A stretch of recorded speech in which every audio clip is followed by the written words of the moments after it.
2022년 모 방송국에서 방영한 드라마 가운데 1,000원짜리 변호사라는 드라마가 있습니다. 수입료는 1,000원인데 탁월한 실력과 정의감으로 여러 약자들의 사건을 해결해주는 그러한 변호사에 대한 이야기인데요. 강자만 살아남는 이 안타까운 세상 속에서 이러한 변호사, 이렇게 연약한 사람들을 도와주는 누군가가 있다라면 참 좋겠다라는 바람으로 지어진 상상 속의 이야기입니다. 그런데요, 이 1,000원짜리 변호사보다 더 탁월한 능력으로 더 연약한 이들을 사랑으로 돌보는 변호사가 실제로 있습니다. 요한 1서 2장 1절 말씀에 보니 이러한 말씀이 나옵니다. 누가 죄를 범하여도 아버지 앞에서 우리에게 대언자가 있으니 곧 의로우신 예수 그리스도시라. 대언자라고 번역한 헬러 파라클레이토스의 의미를 살려서 표준 세번역은 이 대언자를 변호해 주시는 분, 변호사라고 번역하고 있습니다. 1,000원짜리 변호사는 법정에서 억울한 우리를 도와줄 것이라 상상으로 지어낸 이야기이지만 하나님과 온 세상 앞에서 우리를 변호해 주시고 우리를 죄인이 아니라 의로우신 거룩하신 하나님의 자녀로 인정받게 하시는 우리 예수님은 실제로 살아서 일하시는 분입니다. 성경은 바로 그 예수님에 대한 이야기입니다. 그래서 마가복음은 이렇게 시작합니다. 하나님의 아들 예수 그리스도의 복음의 시작이라. 예수님은 우리의 부족함을 아시고 변호해 주시고 죄로부터 벗어나게 해 주십니다. 이를 온전히 이루시고자 십자가에서 자신의 몸을 들여 우리의 죄값을 온전히 담당하셨습니다. 오늘 우리가 읽은 본문은 향유를 예수님께 드린 여인의 헌신이 강조되는 본문이긴 합니다만 사실 여인에 대한 이야기라기보다는 예수님에 대한 이야기이며 예수님께서 우리를 어떻게 변호해 주시고 또 우리를 어떻게 새로운 존재로 기억나게 하시는가에 대한 본문이기도 합니다. 이름 없는 여인이 향유를 예수님께 드렸던 이 사건과 관련하여 우리는 예수님이 어떠한 분이신지 세 가지로 깨닫게 됩니다. 첫 번째, 예수님은 그리고 우리의 섬김과 헌신을 아름답게 해석하고 변호해 주시는 분입니다. 여인이 예수님께 향유를 드렸던 장면은 사복음서 모두에 등장합니다. 어떤 사람은 이 사건이 단 한 번의 사건인데 각각 이 성경 기록자들이 편집한 것이다라고 주장하기도 합니다만 성경 말씀을 자세하게 살펴보면 적어도 3번 있었던 사건이라는 것을 확인하게 됩니다. 시간이 다르고요, 장소가 다르고 향유를 드리는 방법이 다르기 때문입니다. 갈릴리 사역 초기에 예수님은 조롱받는 세리와도 함께 하시고 영육간에 병든 사람들을 고쳐주시고 죄사함의 말씀을 들려주셨습니다. 하나님 나라의 복을 들려주셨습니다.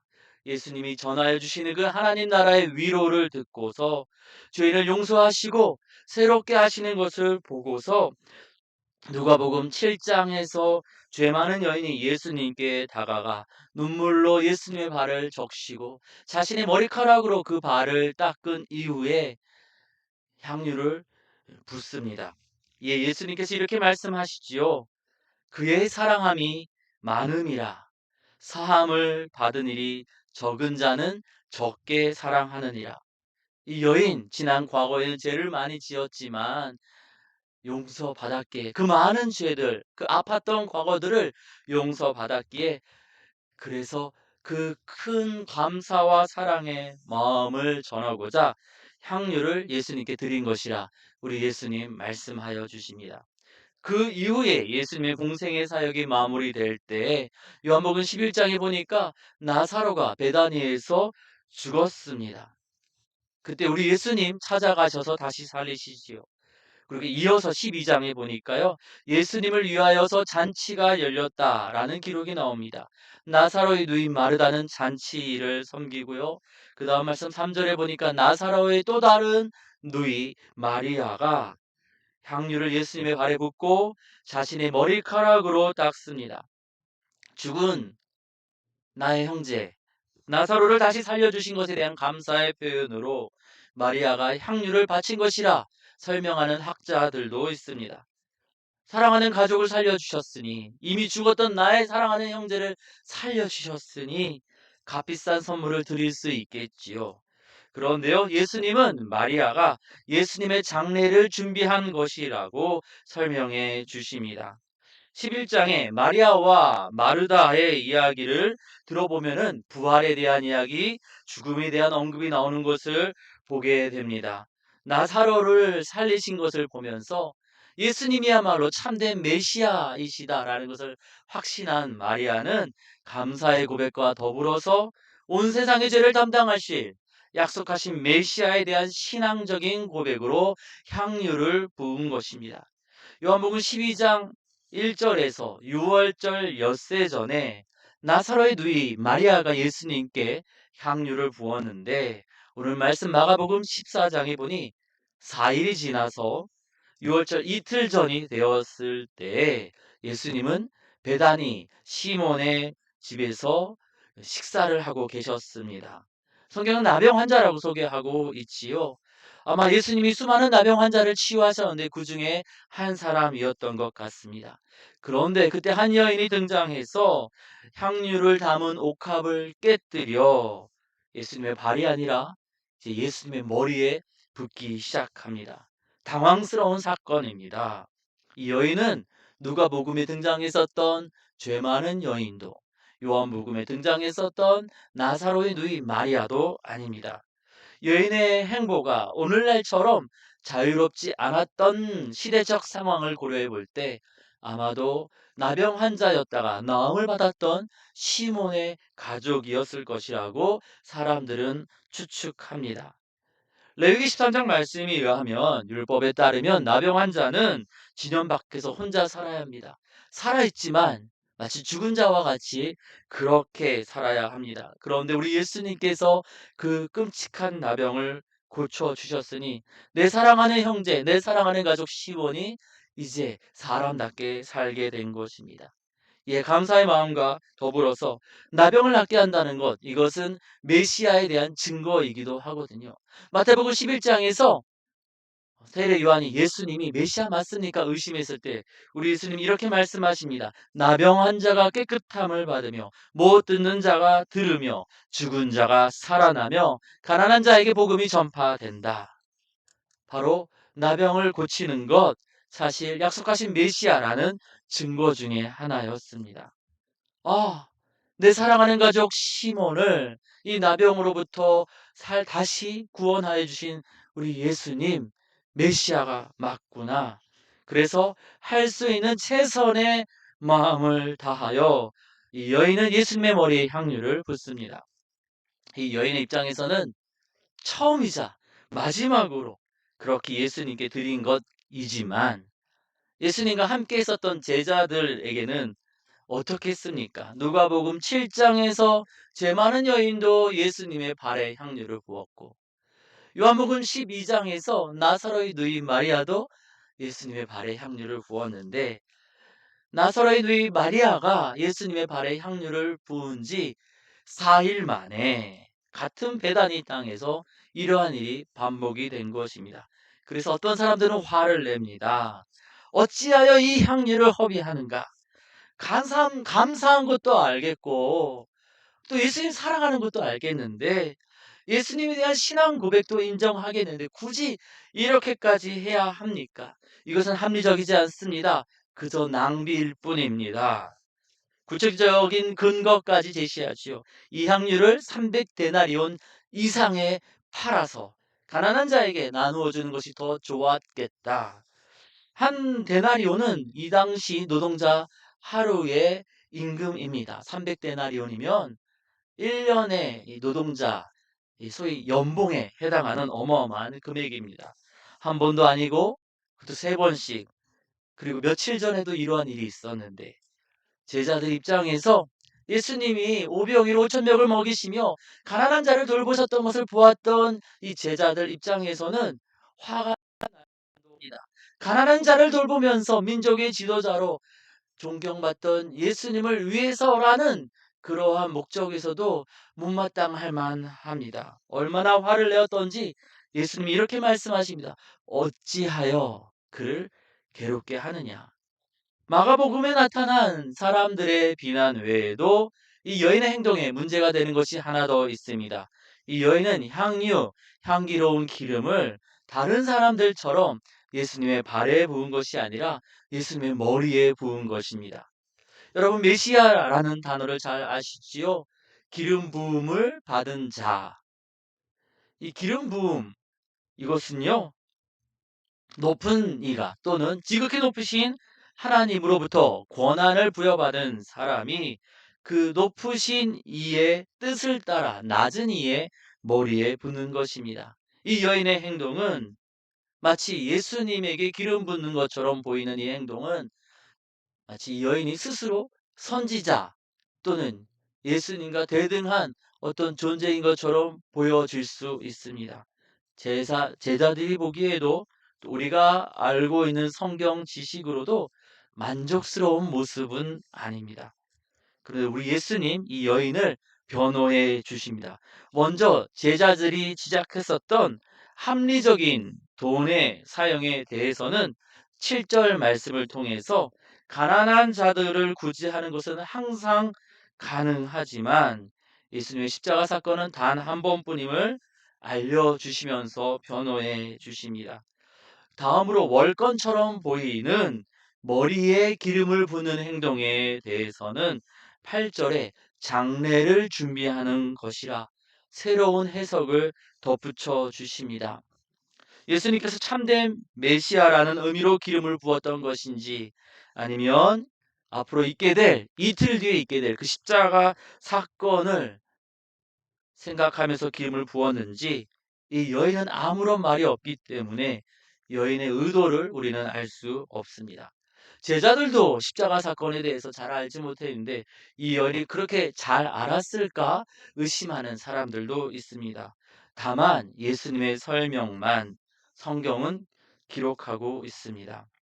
여인은 예수님을 바라보며 예수님의 머리에 기름을 부었습니다. 그 행동 때문에 사람들은 분노에 가득 찹니다. 낭비처럼 보이기도 하고 때로는 주제넘는 행동처럼 보이기도 합니다. 사람들의 분노, 수군거림 때문에 주눅들어서 이 여인이 아무 말도 하지 못하고 있었을 때에 우리 예수님께서 이 여인을 대신해서 변호해 주십니다. 우리도 때때로 그럴 때가 있지 않습니까? 정말 예수님 사랑해서 예수님의 몸된 교회를 사랑해서 애쓰고 사랑으로 섬겼는데 내 전부를 바쳤건만 칭찬이 아니라 험담, 비난을 들었을 때에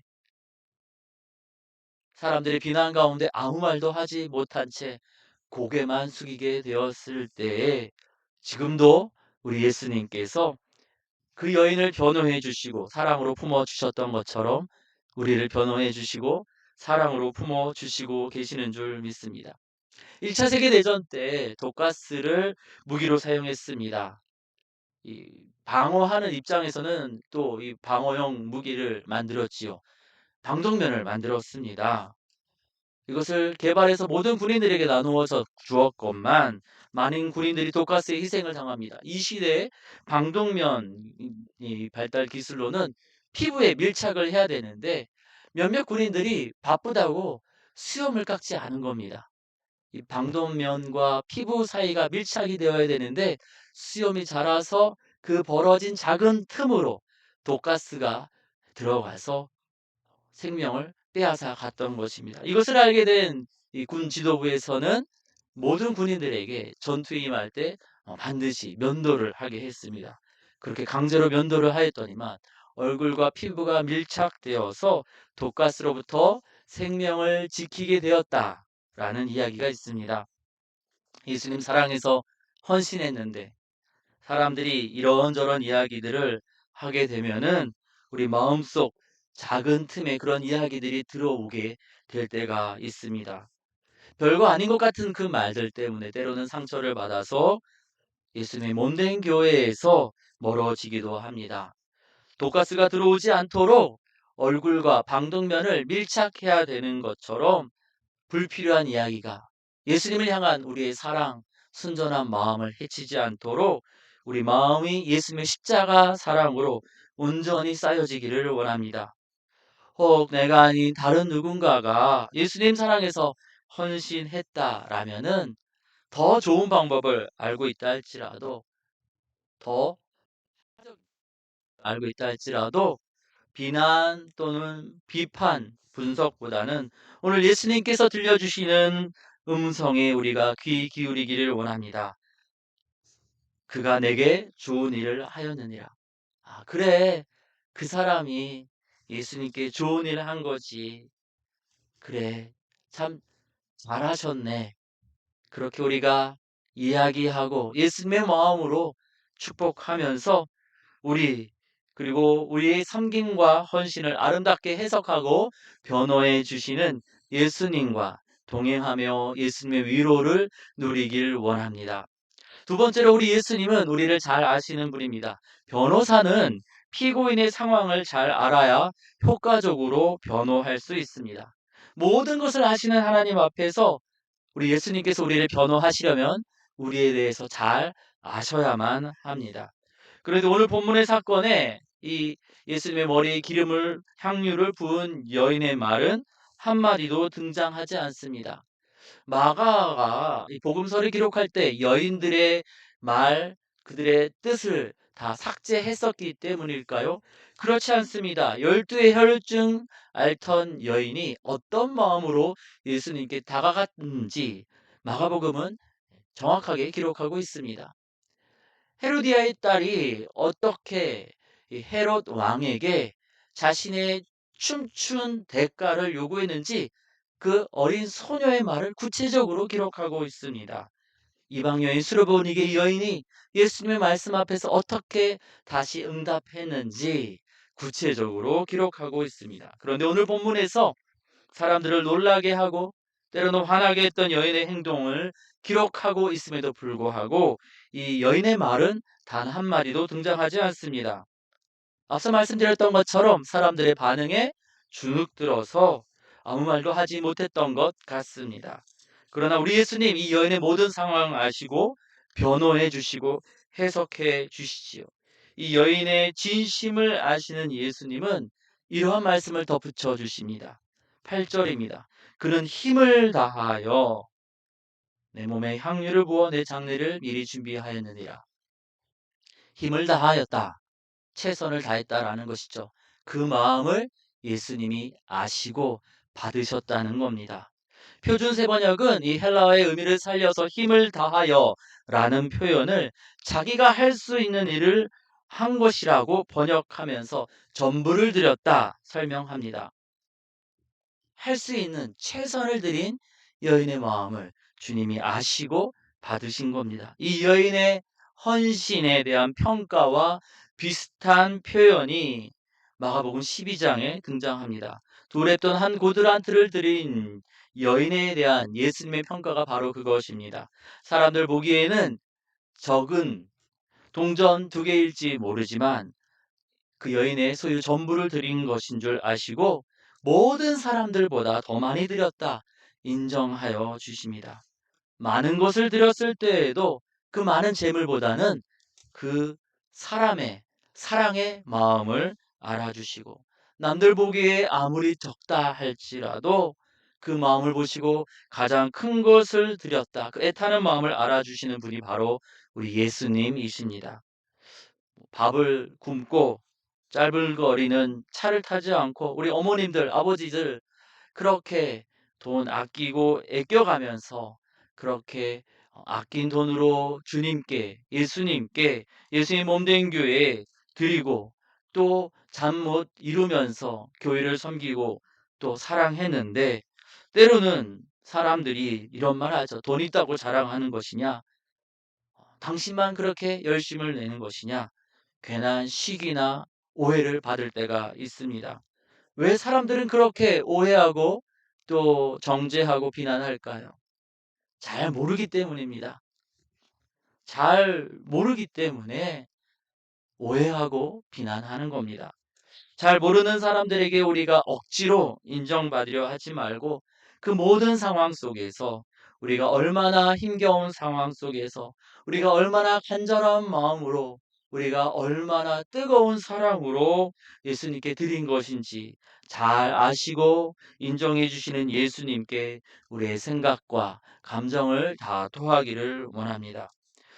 향유에 자신의 최선을 담아들인 여인의 마음을 받아주시고, 두랬던 한 고드란트에 담긴 여인의 마음을 받아주시고 칭찬하여 주시는 우리 예수님께서 우리의 사랑, 우리의 헌신, 우리의 섬김을 받아주시고 2000년 전 그 여인들에게 하셨던 것처럼, 그래, 내가 다 알고 있다, 참 귀하구나, 고맙다, 칭찬하여 주시고 우리의 사랑과 마음을 받아주실 줄 믿습니다. 셋째, 예수님의 사람들이 십자가를 바라보기를 원하셨습니다. 오늘 우리가 읽은 마가복음 14장의 사건은 동일한 사건인 마태복음 26장에도 기록되어 있는데요. 마태복음 25장에서 종말에 대해서 달란트 비유와 양과 염소의 비유를 통하여서 우리 예수님 설명하여 주신 이후에 26장에 보니까 6월절 이틀 전에 이제 예수님이 담당하신 십자가 사건에 대해서 제자들에게 들려주셨습니다. 이제 십자가를 내가 질 것이란다 라고 이야기 들려주시고, 오늘 우리가 말씀에서 읽었었던 베다니 시몬의 집에서 한 여인이 예수님의 머리에 향유를 붓는 사건이 발생한 것입니다. 이 일이 있기 4일 전 6월절 엿새 전에 나사로의 집에서 나사로의 누인 마리아가 예수님의 발에 향유를 붓자 예수님은 장래, 다시 말해서 십자가 사건을 준비하는 것이라 설명하셨습니다. 4일 전에 비슷한 일이 있을 때에도 십자가와 관련하여 설명하셨고, 그리고 조금 전 이 시몬의 집에서 그 일이 이루어지기 전에도 십자가 사건을 분명히 들려주셨건만, 예수님과 함께한 사람들은 그 향유를 팔아 가난한 자들에게 주는 것이 더 좋겠다라고 이야기합니다. 이 사람들은 예수님께서 반복해서 말씀하셨건만 그 십자가 사건에 별로 귀 기울이지 않았고 마음을 두지 않았던 것입니다. 예수님을 따르는 이들이 가난한 자들을 돕는 것은 중요합니다. 필요한 일입니다. 그래서 우리 예수님은 오늘 말씀에서 가난한 자들을 돕지 말라 하시지 않습니다. 가난한 자들은 항상 너희와 함께 있으니 아무 때라도 원하는 대로 도울 수 있거니와 나는 너희와 항상 함께 있지 아니하리라. 가난한 자들은 항상 함께 있으니 언제나 도울 수 있고 또 항상 도와야 합니다. 하지만 예수님의 십자가 사건은 인류 역사상 단 한 번만 있는 일입니다. 그 십자가 사건을 반복해서 말씀하셨건만 주목하지 않는 이들을 안타까워하면서 이제 나는 너희와 항상 함께 있지 않는단다, 이제 그 십자가 지러 간다 말씀하시는 겁니다. 왜 이렇게 십자가를 강조하셨던 것일까요? 십자가에서 예수님께서 담당하신 대속의 죽음 없이는 하나님 앞에 우리가 의롭다함을 얻을 수 없기 때문입니다. 변호사는 피고를 잘 아는 것만으로 피고의 억울함을 풀어줄 수 없습니다. 피고를 죄인에서 자유케 할 수 없습니다. 세상 변호사도 법적인 지식으로 피고가 죄가 없다라는 것을 증명해내야만 합니다. 마찬가지로 우리의 변호사 되시는 예수님은 우리를 변호하시기 위해 친히 십자가에서 죄 문제를 해결하셨습니다. 그래서 예수님의 사람들이 십자가를 바라보기를 원하시는 겁니다. 교회가 구제 활동하는 것, 선을 베푸는 것 중요합니다. 필요합니다. 하지만 예수님은 십자가와 상관없는 구제, 선행이 아니라 십자가를 통해 죄사함 받은 이들이 구원의 은혜에 감사하며 구제하고 선을 베풀기를 원하십니다. 예수님 곁에 있었지만, 예수님 음성을 들었지만 십자가에 무관심했었던 2000년 전 그들처럼 어쩌면 우리가 십자가 없는 구제와 선행을 하고 있지 않는지, 가난한 자들을 돕고 교회 여러 행사를 하고 있지만 예수님의 십자가는 잊어버린 채, 그 은혜와 감사를 잊어버린 채 어제 했으니, 선배들이 했으니 해야 한다, 의무감만으로 그것을 하고 있지 않는지 우리 자신을 돌아보기를 원합니다. 우리 예수님은 9절에서 이 여인이 향유를 드린 일이 기억될 것이라 말씀하시는데요. 전제 조건이 있습니다. 값비싼 것을 드렸으니 그 강력한 열정으로 세상 사람들에게 기억되는 것이 아니라 복음이 전파되는 곳, 다시 말해 십자가 사랑이 받아들여진 곳, 예수님의 십자가 사랑과 은혜를 체험한 교회 공동체에서 예수님의 십자가 사랑을 또 그 은혜를 아는 받아들인 사람들에게 기억될 것이라 말씀하십니다. 여러분, 십자가는 무엇입니까? 우리가 아직 죄인 되었을 때, 우리가 아직 어떠한 헌신도 하기 전에 먼저 하나님께서 은혜 베푸신 사건입니다. 사복음서에 등장하는 향유를 드렸던 여인의 공통점은 그들이 먼저 은혜를 받았고 그 은혜에 감사하여서 예수님께 향유를 드렸다는 겁니다. 누가복음 7장의 죄 많은 여인은 그 많았던 죄가 용서받았습니다. 그래서 감사의 마음이 커서 향유를 예수님의 발에 부었지요. 요한복음 12장에 마리아는 한번 죽었던 형제 나사로가 다시 살아났기에 예수님께 감사하며 향유를 붓습니다. 그리고 오늘 본문에 이름 없는 여인 시몬의 집에 있었던, 아마도 시몬의 가족이었던 그 여인은 나병에 걸렸던 가족, 형제 시몬이 회복되자 예수님께 향유를 붓습니다. 이 여인이 행한 일도 말하여 이 여인을 기억하리라 하셨는데 이 여인의 이름은 알려주시지 않습니다. 여인이 누구냐가 중요한 것이 아니라 이름도 모르는 이 여인, 그리고 이 여인의 향유 사건을 기억하면서 예수님께서 이 여인을 변호해 주신 것처럼 우리도 변호해 주실 것을 기억하라는 겁니다.